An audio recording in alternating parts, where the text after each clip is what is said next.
thank you. Can you all hear me? Yes? Okay, great. Well, okay, I want to get things started by showing you, well, the first slide, and asking you a question. Which of these houses is more likely to be haunted? So, let's take a vote. This one? This one? Yes. Yes. For a different reason, yeah. But this one? Yes, okay. No, there's no reason why the other houses couldn't be haunted, but there's something about this Victorian house, and that's what got me interested in it. Why is it that Victorian houses like this one, which I'm going to talk about more in a minute, why do we associate sinister things, foreboding, menace, crime maybe, with this kind of house? Where did those ideas come from? So I like to Google and Bing a lot. My husband works for Microsoft, so I have to Bing instead of Google, at least when he's around. But in any case, so you just sort of enter haunted house images in your window, and you will find thousands and thousands of houses that look like this one or variations of this one. They have mansard roofs, they have steep, craggy gables, they have towers, they have Gothic gingerbread and cavernous verandas, among other things.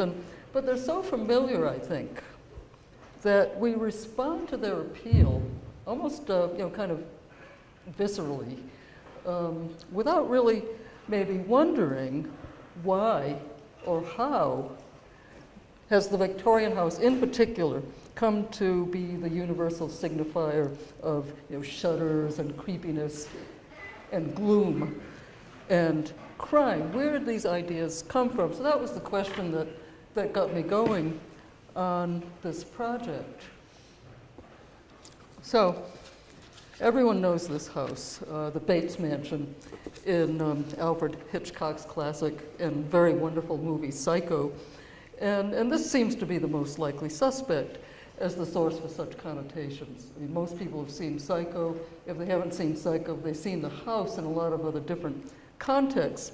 And since the movie first played in 1960, the house has really acquired what we might call iconic resonance as the one in which architectural style shares an indelible association with murder, madness, and haunting memories and sort of terrible buried secrets.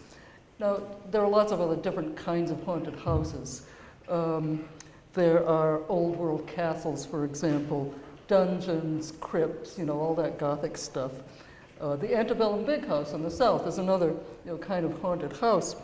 And the alleged witch houses of 17th century Salem. So there are certainly others. But I don't think any of those pervades and dominates the haunted visual landscape as the Victorian house has for decades and still does today. But was it always like that? This is a stereo photograph that I found in a sort of a junk store in Seattle, and I was so thrilled to find it because it shows us a Victorian house in its own time and place. And what's really interesting about it is that it's really not haunted yet.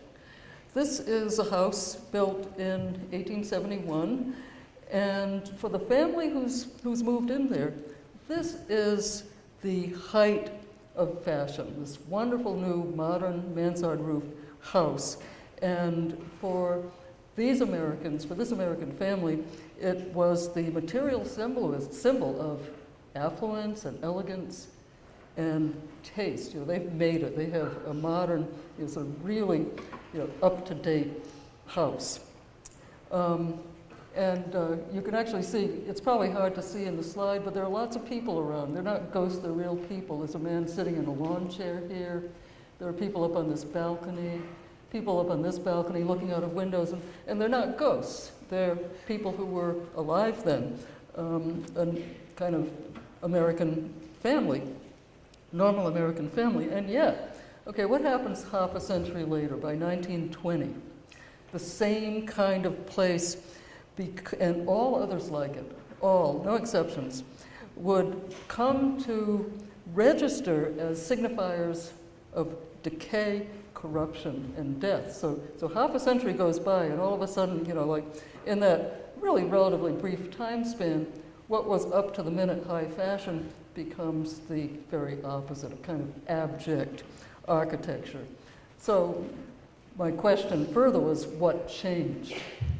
How did this, you know, kind of normal, conventional high-style house become so haunted? The architecture didn't change. It's the same house. But what did change was the context surrounding it. And so what I want to look at in this talk is the shifting context, the historical context, the social, the cultural. And it's this context that's very interesting to recover. And it enables us to gain a clearer sense of the process that fashioned the Victorian house as the prime, you might say, sinister locus, sinister place of the modern American imagination. So what am I talking about when I am, you know, calling these houses Victorian? Well, the actual Victorian age, you know, historically speaking, spans all the way from the beginning of Queen Victoria's reign in England in 1837 through much of the 19th century, you know, in Britain as well as in the United States. But in the United States, you know, during the interwar decades, that is, you know, the 1920s, the 1930s, Victorian actually became a kind of all-purpose dirty word for nearly every 19th century architectural style that deviated from the principles of colonial, federal, or Greek revival classicism. Classicism was okay, Victorian was not. Also, the Gothic revival and other eclectic antebellum styles came in for some abuse, you know, as the, you know, in the example of Grant Wood's American Gothic, you know, sort of pre-Civil War Carpenter Gothic house. But the interwar moderns nourished a special loathing, a really, really special loathing for architectural styles of the Gilded Age. And the Gilded Age, we date roughly from the mid-1860s after the Civil War through the waning years of the century. And there's, you know, there's a lot of blurriness on both ends, but that's the prime, you know, sort of high tide of the Gilded Age. And it was that period that, you know, spawned the mansard style, the Queen Anne, and many, many new permutations of the Gothic. And all of these styles that by the 1920s had fallen into deep disrepute and had become the targets of relentless critical attack. And yet, at the very same time, these houses were being, you know, abused verbally and also materially in many ways. And within a year of each other, Charles Burchfield, an Ohio native who lived from 1893 to 1967, and Edward Hopper, who was born in 1882 and also lived until 1967. These two artists chose to spotlight this abject architecture in very bold pictorial statements. The House of Mystery on the left by Burchfield, and House by the Railroad on the right by Hopper. The Burchfield painting is in the Art Institute of Chicago. The Hopper painting is in the Museum of Modern Art. And one of the interesting things about the Hopper painting is they totally don't know what to do with it in the Museum of Modern Art. It really doesn't fit. You know, can you imagine Hopper's House by the Railroad with Picasso's Demoiselle d'Avignon, for example? It just doesn't work. So they sort of try to keep it in the background. Although it was actually the first painting to enter their permanent collection. So let's look at these two paintings a little more closely. This is the Ohio-born Burchfield's most haunted house. And I think you can sort of get the sense right away that it really doesn't look very welcoming. You don't particularly want to knock on that door. But how does he achieve this effect? How does it work? Well, it's a very Gothic house. It's not the mansard roof type, but it's another type that was associated very pervasively with haunting and with kind of sinister properties. So it's Gothic, it's very angular, it has pointy windows, and it's in a very, very claustrophobic space. It's as if it's squeezed in. The artist takes a low viewpoint, and the house seems to loom over us as we look at it. These shadows are very, very harsh and stark. There's a very, very high contrast. And the windows are all opaque, except for the one that glows red in the arches of the porch. And there's one more thing about it that makes it also have that kind of creepy feeling, and that is the perspective is skewed. It doesn't have a very rational structure. It doesn't have a nice, sort of unified vanishing point. It's sort of lopsided in a way that you can't explain. And this is what the horror scholar Jack Morgan, who's a really interesting writer, what he has described as wrong geometry, and it's that which triggers anxiety. Now, what the artist himself said about his intentions was, what I tried to express was a deep mystery, that it was a house where anything might have happened or be happening. And in fact, the first title he gave to the painting was The House of Death. And his dealer said, no, I can't sell it with that title. Please change it to something a little less, sort of disturbing. So then he gave it the title, The House of Mystery.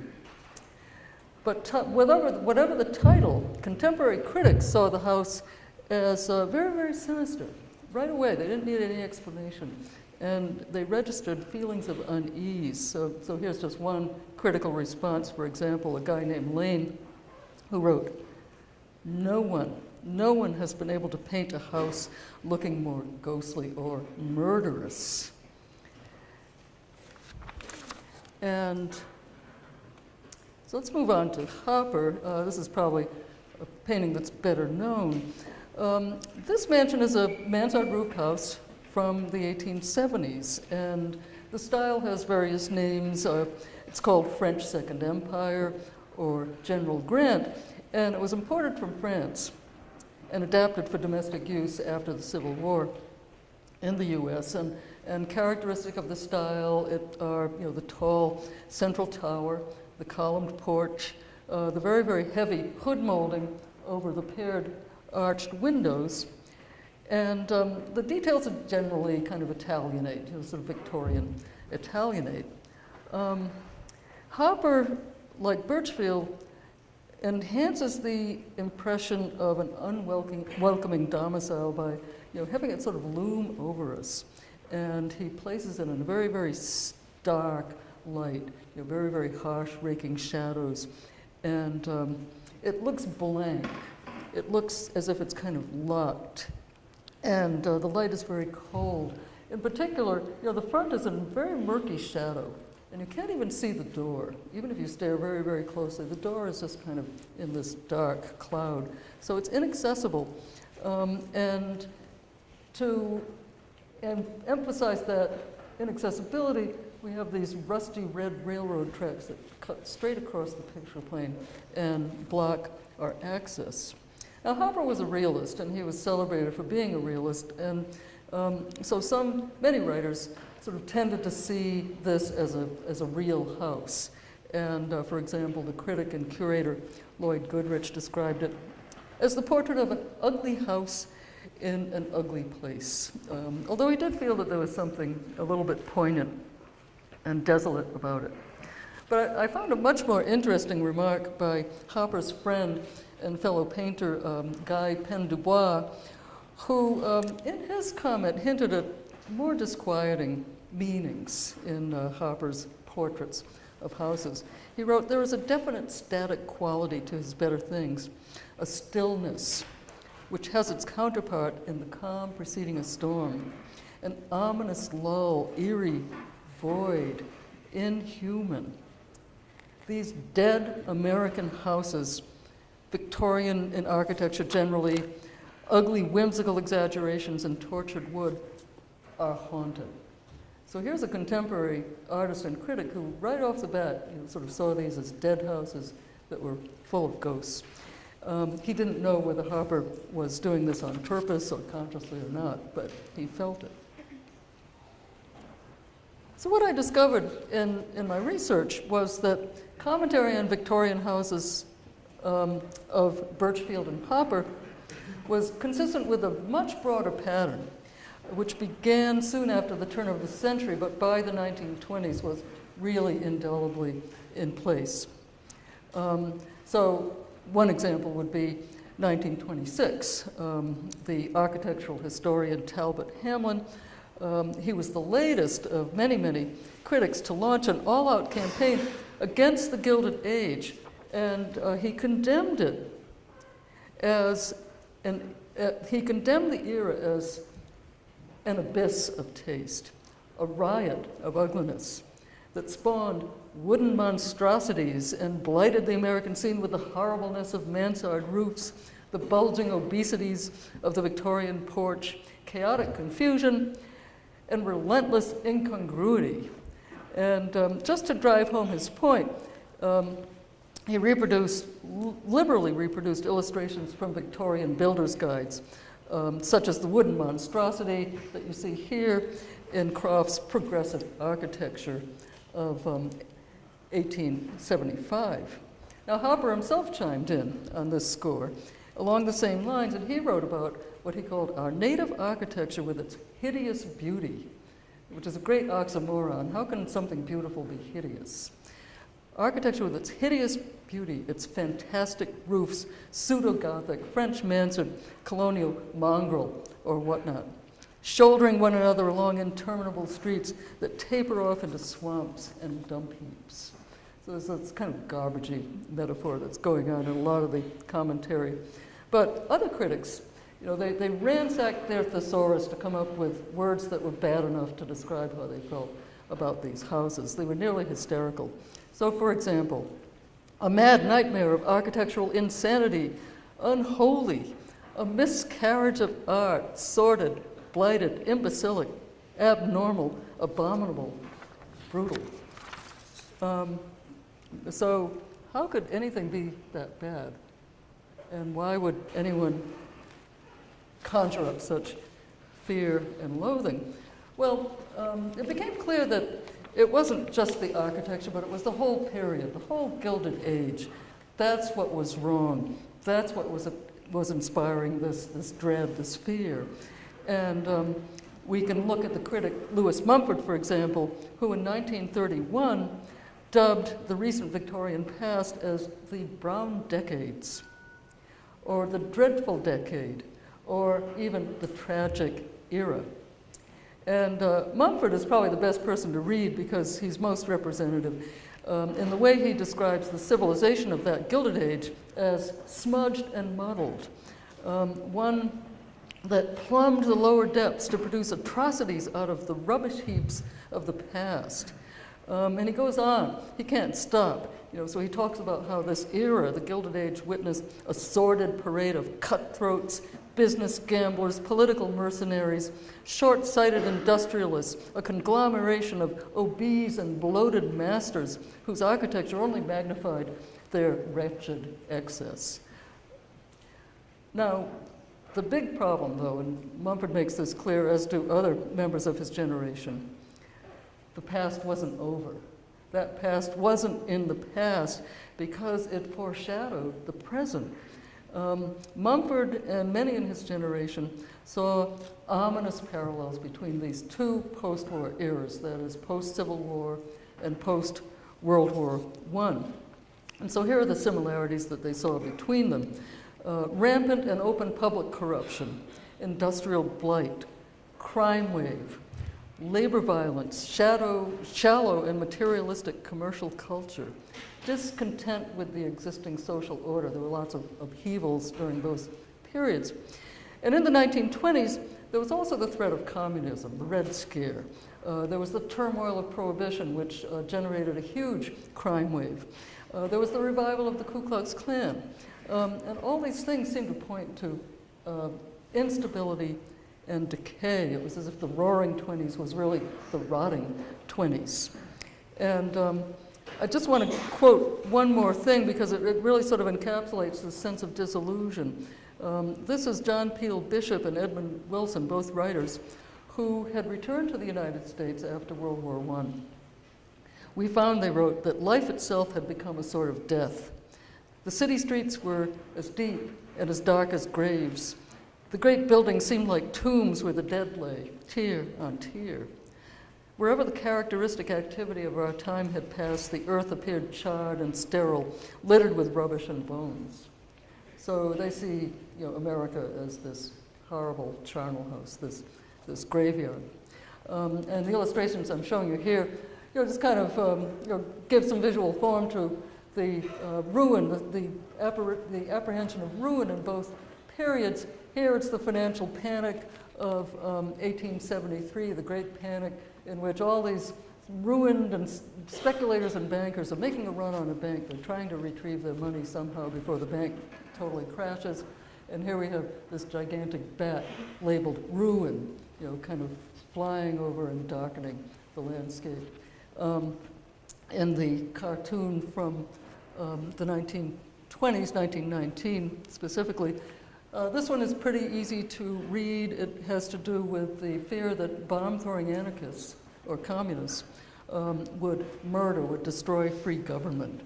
And the threat, the perception of threat here suggests something of the climate of unease. So underneath the kind of triumphal, roaring 20s prosperity and optimism, there is this darker kind of sense and the notion that it's still the Gilded Age somehow that's shadowing the present, or at least becomes a kind of, you might say, scapegoat for contemporary worries.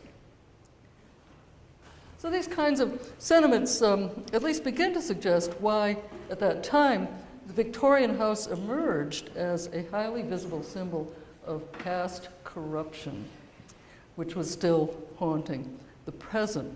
And one of the other terms that I found very, very often in reading the commentary on the Victorian house in the Victorian period was the Victorian house was thought of as something that was unclean. It was impure, just like the Gilded Age, the period that it stood for. And so here's another contemporary observation. This is one Wesley Sherwood, who wrote for one of the shelter magazines, Wesley Sherwood Bessel. And he likened Victorian houses to droppings bestrewn across the countryside, droppings which were in turn loaded with their own vile excrescences. So in other words, he's saying all these houses, all this architecture, it's just turds, big, ugly turds. Scattered across the whole countryside.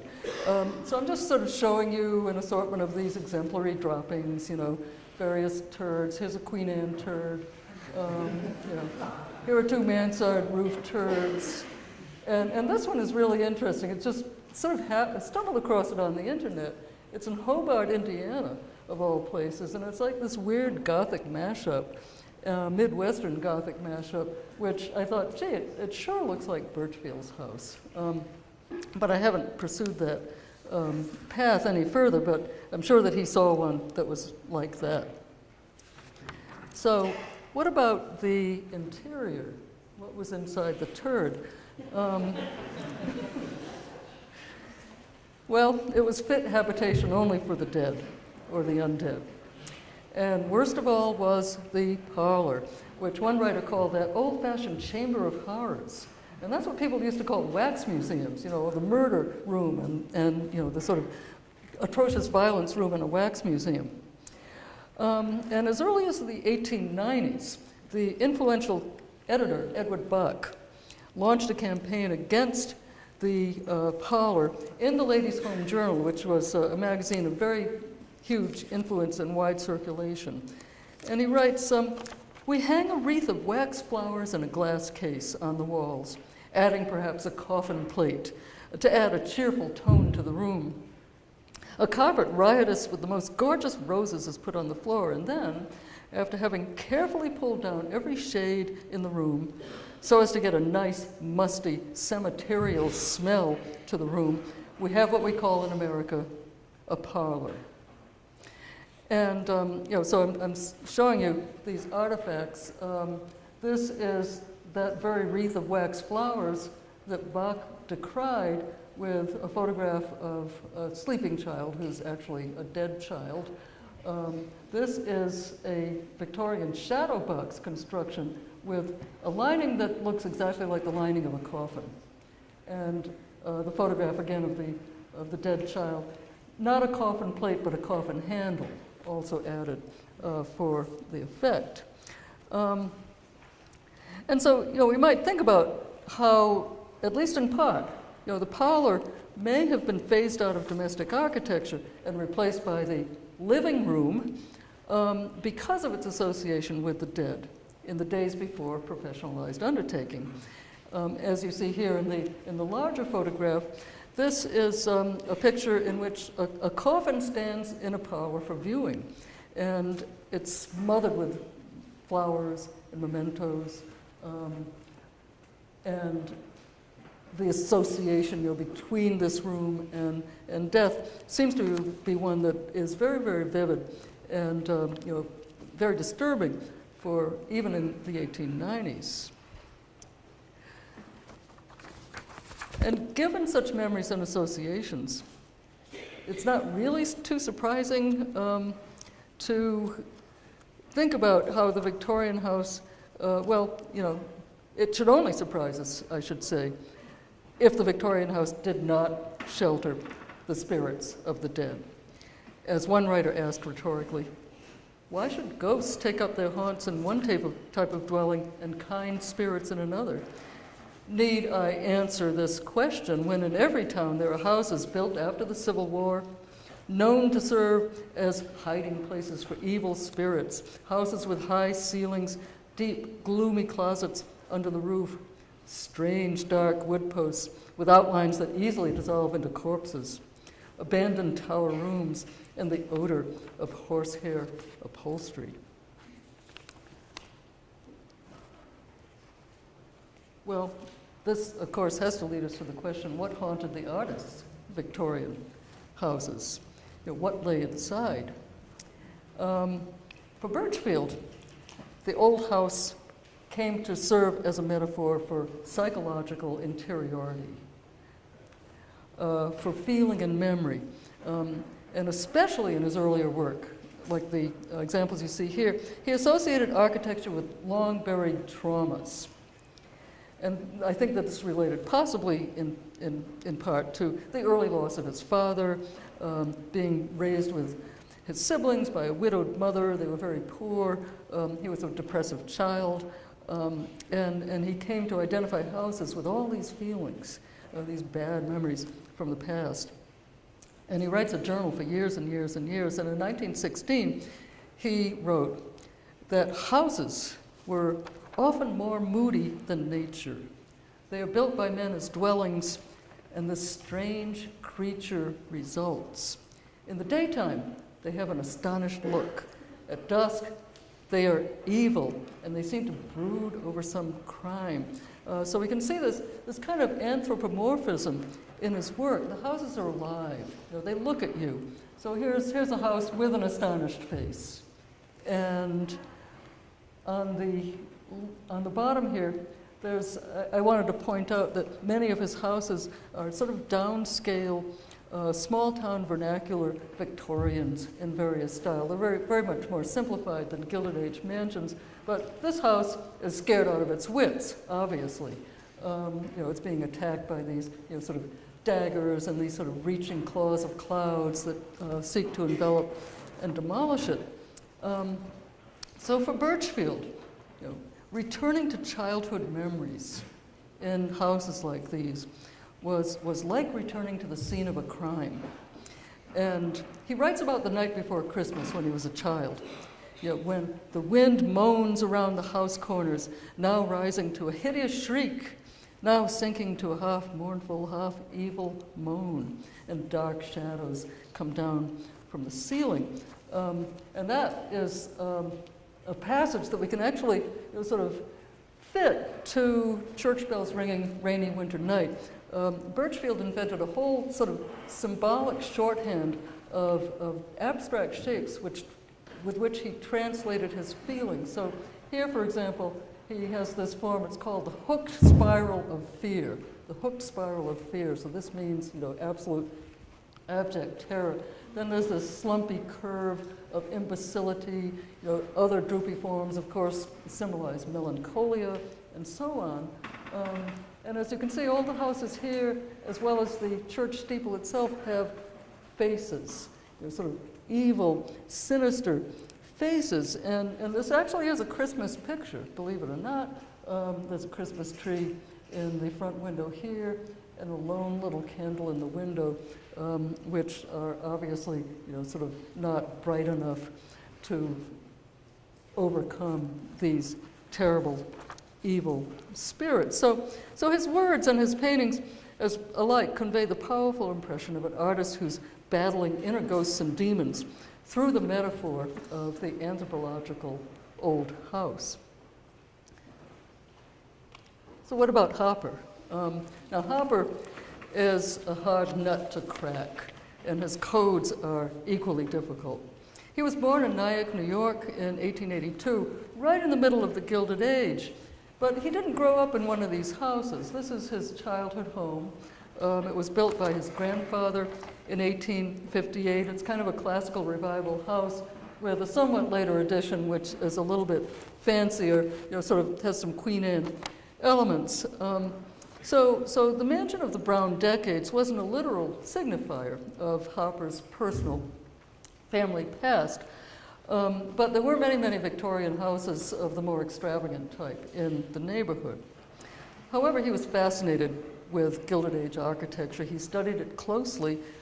He went to Gloucester, Massachusetts in the summer, where there were many houses like the one you see here, a 1924 watercolor. It's just like the house by the railroad, isn't it?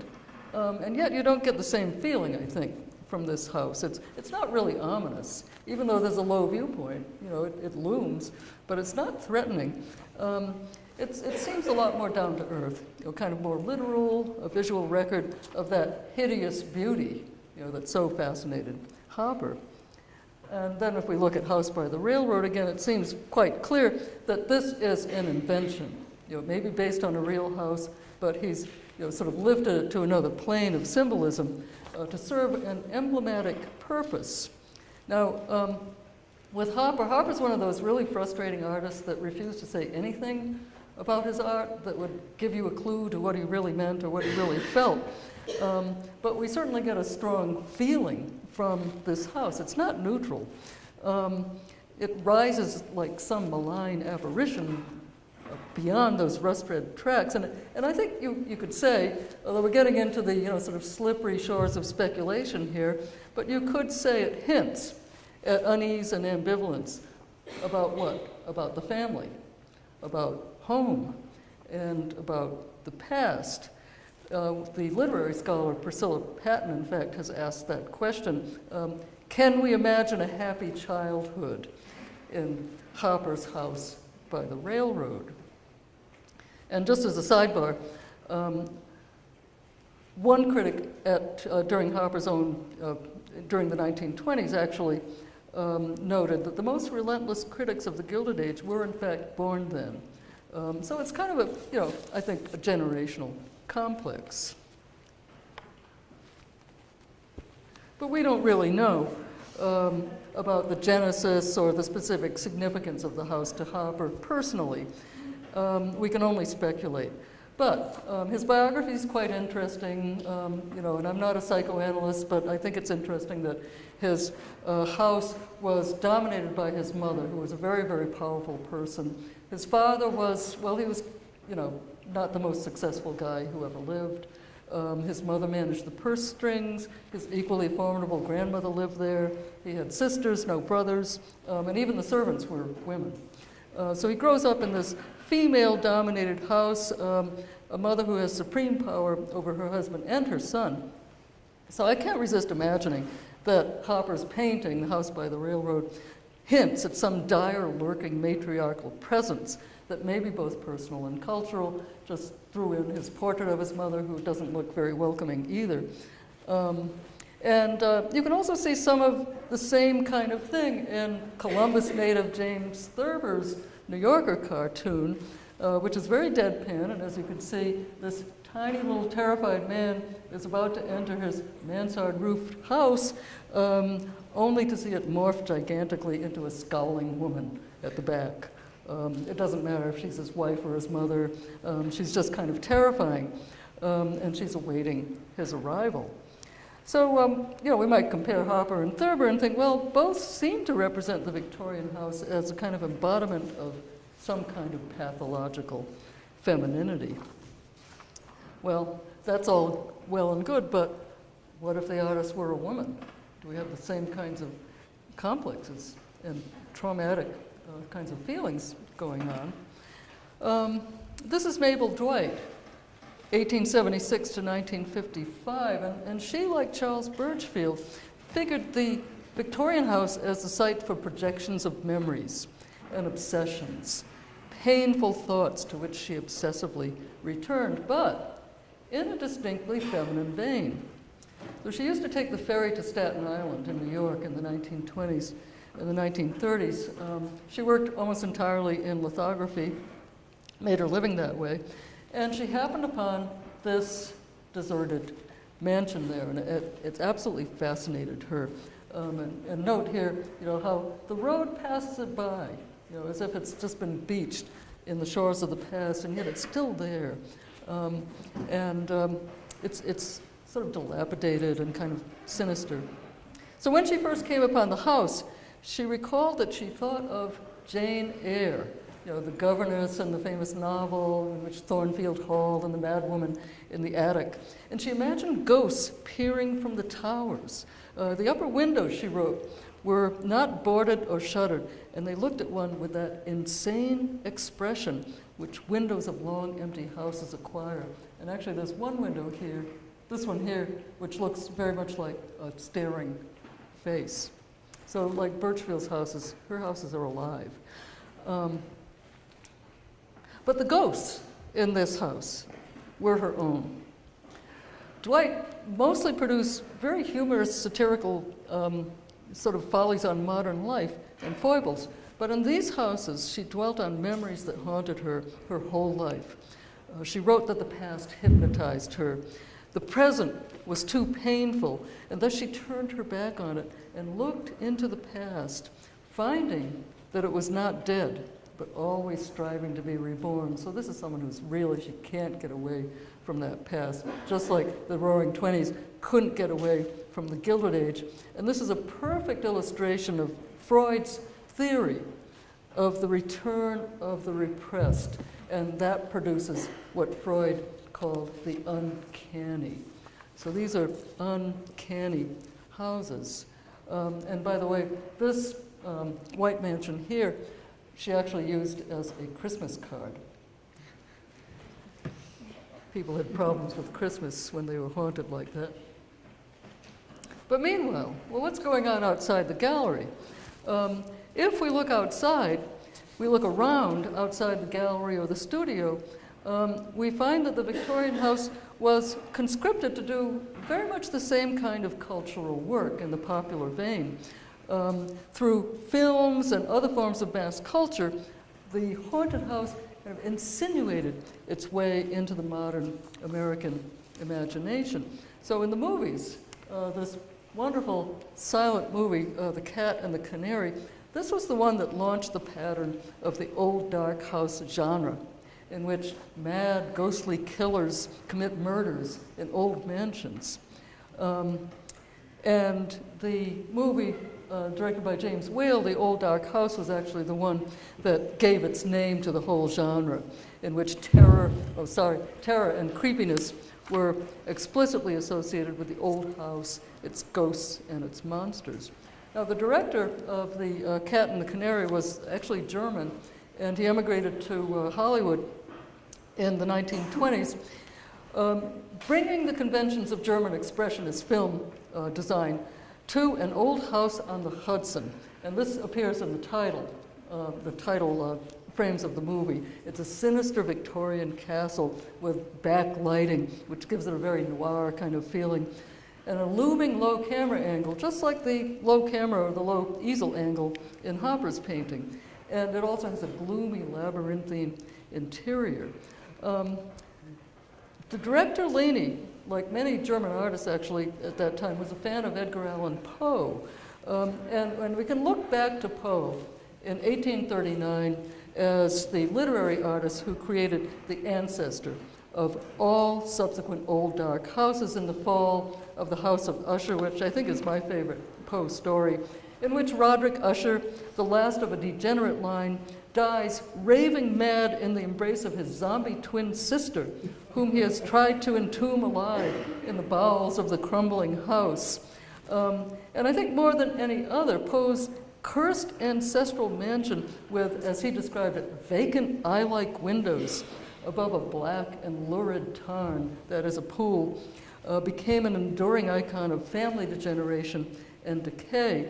And I wanted to include this wonderful illustration, woodcut illustration by Fritz Eichenberg, in which you can see the horrendous climax of the story, in which the faded house is literally splitting apart and it's sinking into the black waters of the Tarn, while behind it a blood-red moon rises.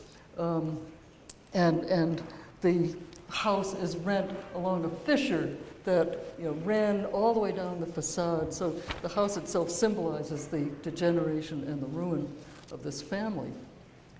So these ill-fated places also served as templates for the old dark house as a scene of the crime in modern mystery and detective fiction during this time. In the 20s into the 30s, detective mystery thrillers were hugely popular in novels and also in movies and plays. And innumerable novels of this sort featured titles like The House of Mystery, House of Horror, House of Death, House of Doom. And so I've looked at some of these novels, and the Victorian style of house figured in many of these tales, including the one I'm illustrating here, the Andrew Lang's 1934 mystery novel, The Cadaver of Gideon Wick, by a medical student.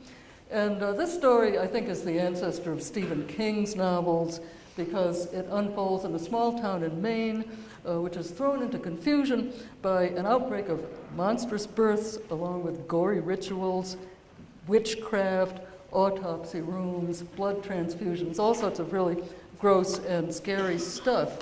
But setting the scene is the house of the murder victim, Dr. Wick. It's a gloomy building on the edge of town, and the narrator describes it as the old place with intricate scroll work festooning the veranda and the eaves. It must have been built in the late 70s, 1870s, that is. Obviously, nothing could have been done about the house without razing it and building anew. At least it was all of a piece. They had left it just as they found it, a monument to the most tasteless period of American Victorianism. And this house is just for atmosphere. It has nothing to do with Gideon Wick, except it's of the period and of the style.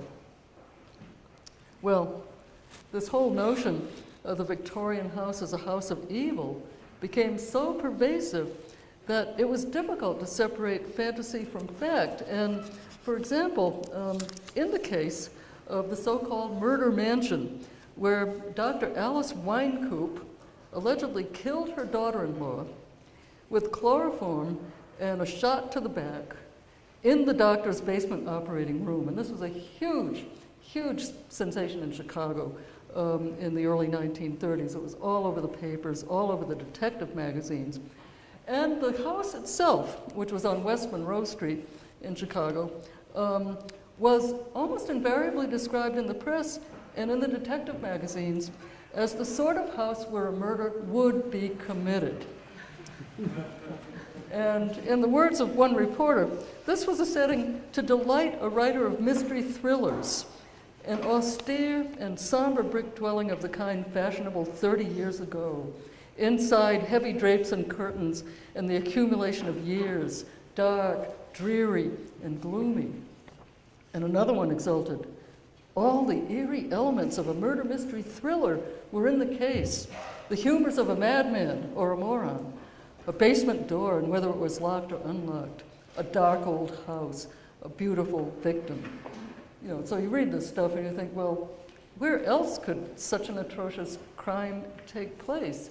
And reporters were also just fascinated with the layout of the house, and we have this intricate cutaway views and sort of floor plans, and they point out the gurney on which the daughter-in-law was shot, the gun, the place where the gun was put down, and so on. The body and the gun, the basement door, all these sort of clues to the crime.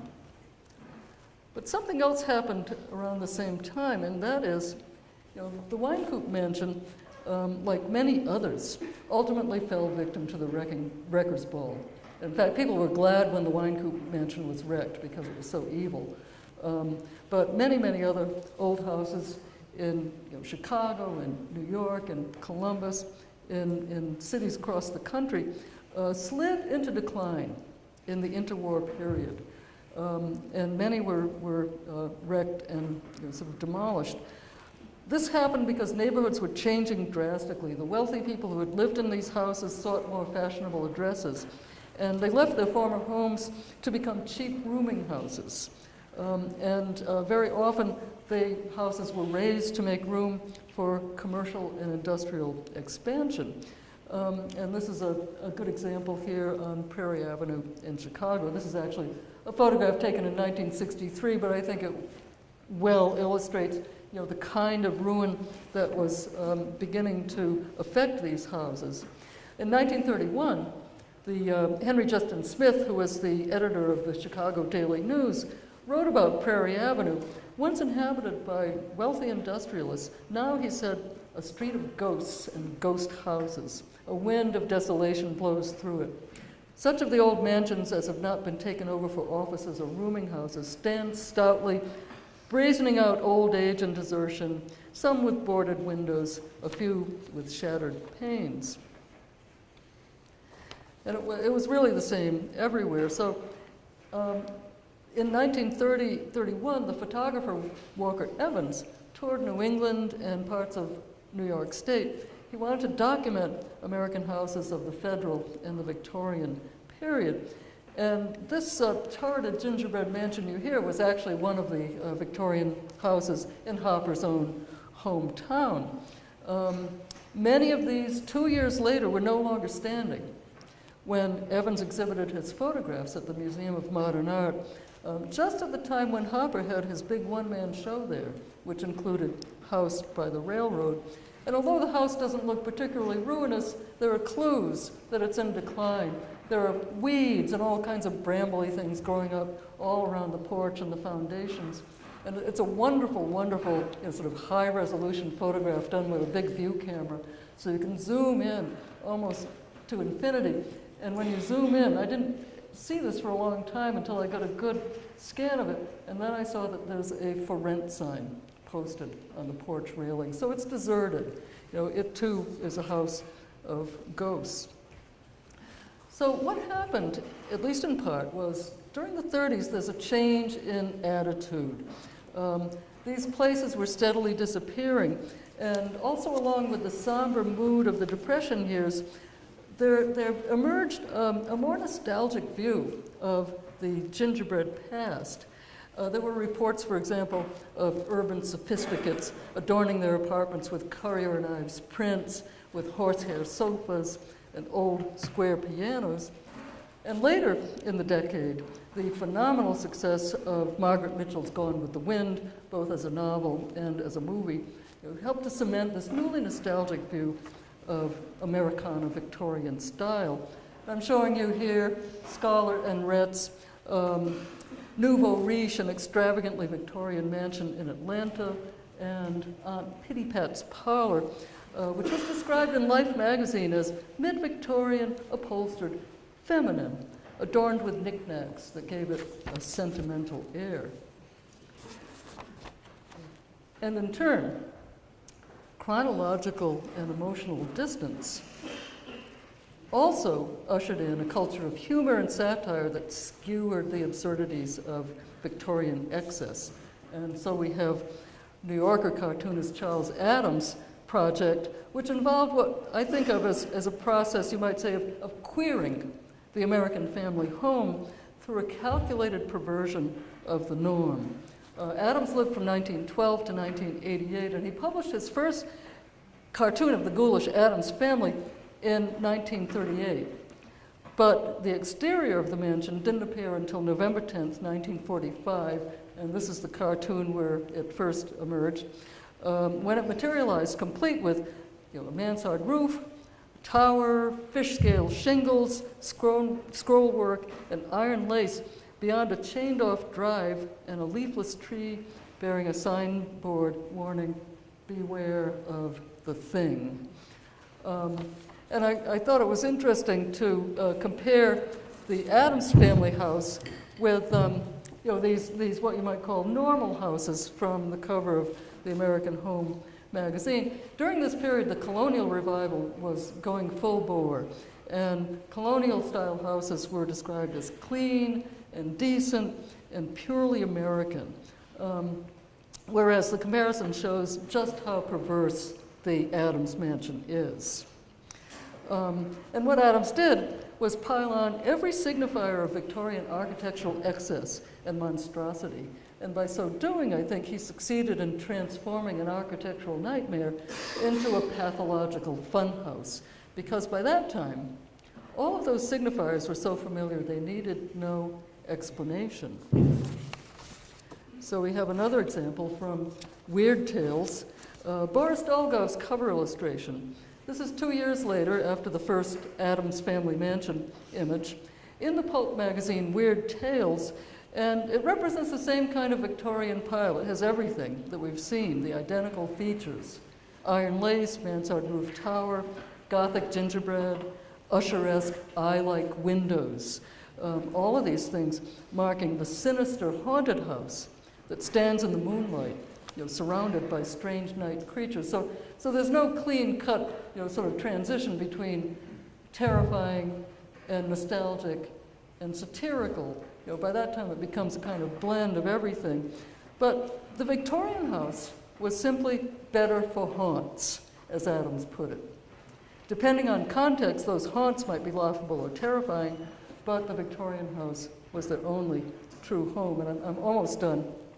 This is a bit of a long talk, but I'm reaching my grand climax here, because we are going to go back to Psycho House once again. Jack Morgan, the horror theorist I quoted before, has a very interesting thing to say about conventions. He says, when conventions such as the bleak, antiquated mansion become deeply familiar, they become what he calls narrative blanks. Narrative blanks.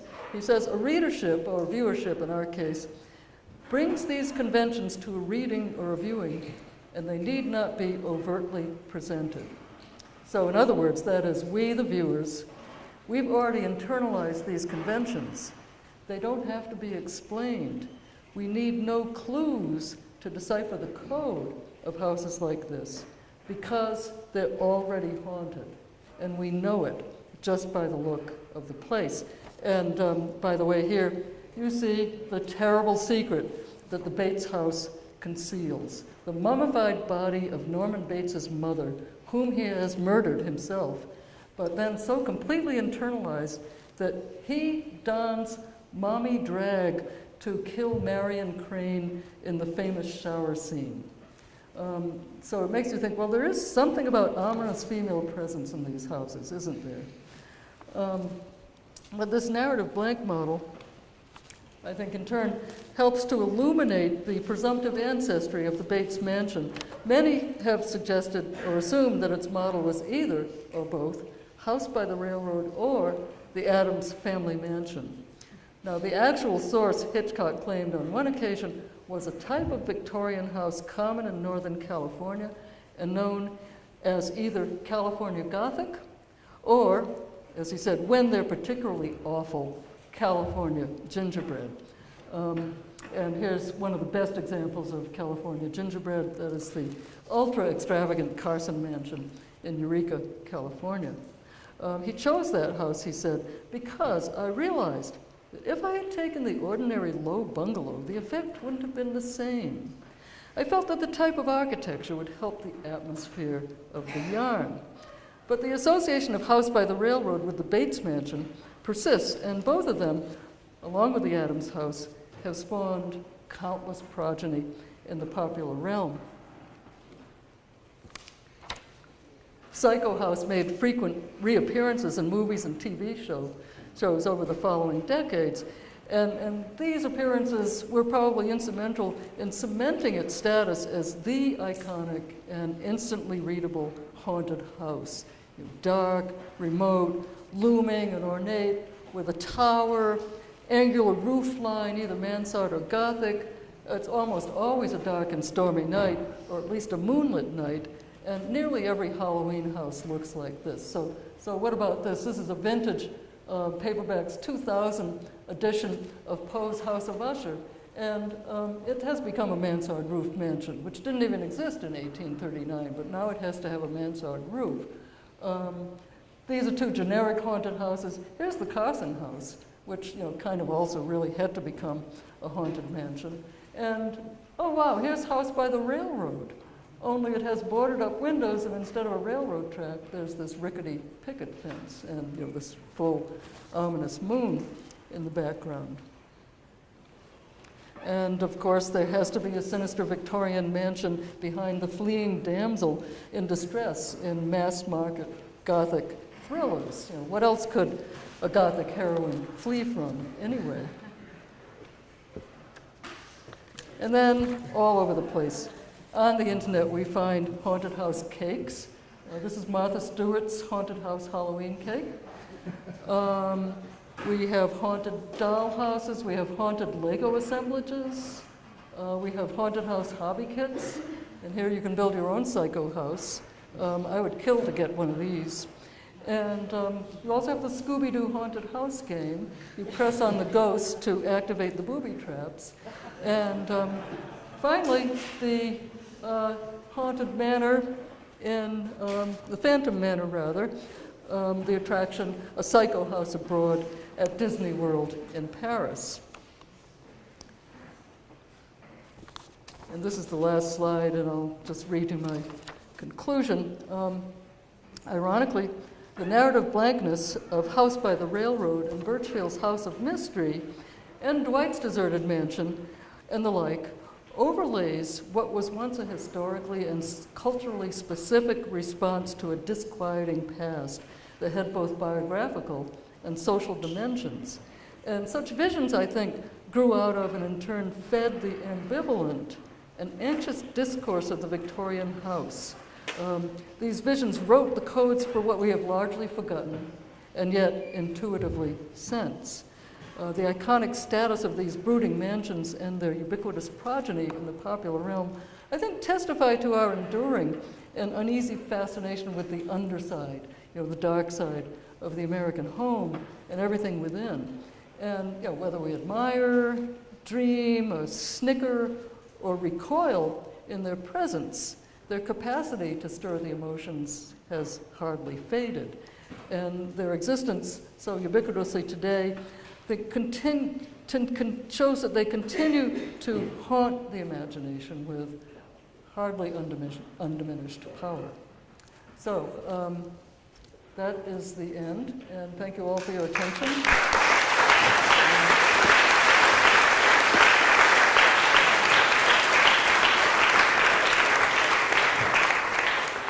You've been very patient. First of all, let me say God bless you for thinking that was a long lecture. Little face, hours and hours. It was a very lovely and light lecture. We really appreciate it. Are there any questions? Yes, I have a couple, but I have some questions for you guys. Since you seem to be designing these things, even though with more curves, do you wonder, are you part of that sociology of turmoil and despair that's sort of the roaring 90s? Was there a similar, like the Cabinet of Caligari, German expression, did it produce something in Germany similar to, are there other tropes of haunted houses that are different in different countries that can be related to their immediate sociology? Well, that's a really interesting question, and of course, I thought of England particularly as a culture that shares a lot with America. Some of the most famous ghost stories were written by English writers like Sheridan Le Fanu and others. But it still seems to me that the Gothic castle and the abbey and the kind of more aristocratic structures tended to be those that were more strongly associated with haunting, but not entirely. However, this is not something I've researched in much depth, but it doesn't seem to me that in Britain, at least in English culture, there is that kind of sort of iconic Victorian mansion that we see in American visual culture in Hopper's work. I don't know of anything similar in France. In Germany, I think what haunted Germany was the war per se, and being up close and having to witness the most horrendous modern war in 20th century, sort of modern European history, I think gave birth rather to a different kind of haunted art, which you can see, for example, in the work of Otto Dix or George Grosz, in which the ruin is the modern city and modern society, and not, the past before the war. But there is the expressionist, film tradition, and certainly the Cabinet of Dr. Caligari, Nosferatu, those really terrifying movies, I think, could be seen as, kind of. The East Wind painting looks very much like Yeah, this. yeah, exactly. So I think in America, I think in the United States, the family home assumes such significance too, as it's like the American dream thing. In the 19th century, there's sort of endless rhetoric, discourse about the home as the nursery of democracy, the place where children learn the values that make good Americans. And so anything that threatens that home, the sanctity of that home, which is, has such a powerful American nationalistic identity, is, immensely threatening, I think. Any other questions? I have her for dinner, so I can ask. Okay, thank you very much. Thank you again.